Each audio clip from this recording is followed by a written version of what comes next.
2 months ago, the Eaton fire tore through my beloved Altadena, consuming everything in its path. Historic Black-owned homes, grand estates, and the dreams of young families just starting to put down roots. And yet, even in tragedy, something extraordinary is happening. Before the fire, we were neighbors in the way many modern communities are, exchanging polite nods at the grocery store, but living separate lives. Now we are a community forged in crisis, bound by a shared determination not just to survive, but to rebuild together. Because recovery isn't just about logistics, it's about the community we create in the process. How being Chinese informs my leadership. When the fire tore through, I happened to be the admin of the Altadena Country Club's pickleball WhatsApp group. Overnight, that chat became our survival lifeline. We tracked the fire's movements, shared the heartbreak as nearly all of us were evacuated, and one by one, watched our homes burn. Quickly, we opened up the chat to all our neighbors, and what began as a small group grew to 600 plus members. Today, we are the Eaton Fire Survivors Network, a community by and for displaced survivors. Now, we help one another find housing in a brutal rental market. We compare notes on insurance carriers to fight for fair claims. We lean on one another because no one should have to walk this trauma alone. I never imagined I'd go from managing a pickleball chat to leading a disaster relief community. But in a way, my Chinese upbringing prepared me for this moment. 从小我们被教导做人要有贡献精神. From a young age, we are taught to have a spirit of contribution. I was taught that leadership isn't about speaking up or standing out.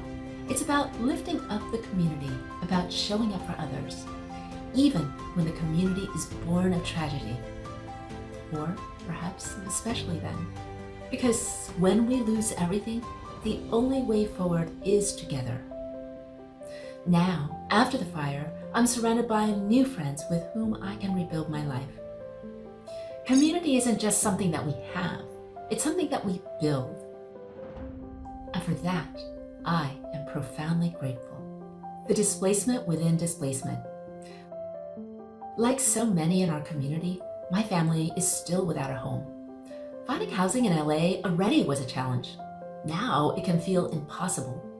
Apartments that rented for $4,000 before the pandemic are now listed at $12,000.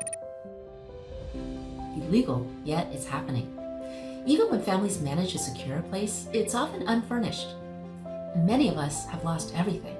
For now, we move from home to home, staying with generous friends. We're deeply grateful, but the reality is, hosting long-term isn't easy for anyone.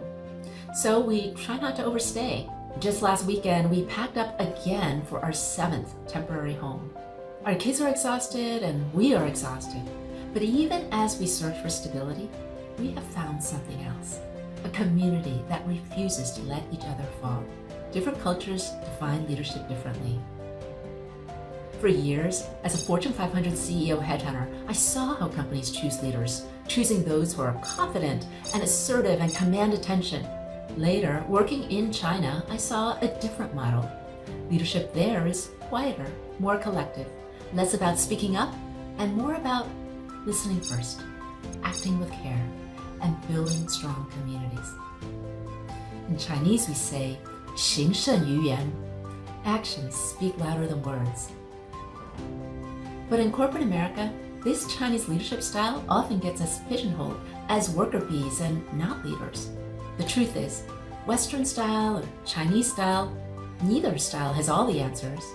That's why the best teams come from a mix of leadership styles. Altadena is rising. It took a disaster of biblical proportions for many of us to truly know our neighbors. Now there is no going back.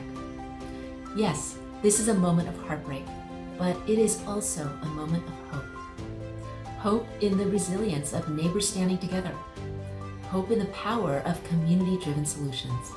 And hope that from these ashes, something even stronger will emerge. Help spread the word. If this story resonates with you, please share it with your neighbors, friends, and networks. Do you know someone displaced by the Eaton fire? We warmly welcome them to join the Eaton Fire Survivors Network. Please forward them this video and invite them to reach out to me. Was this video forwarded to you? Subscribe to the Bridge Culture's Succeed Faster newsletter at newsletter.thejoychen.com.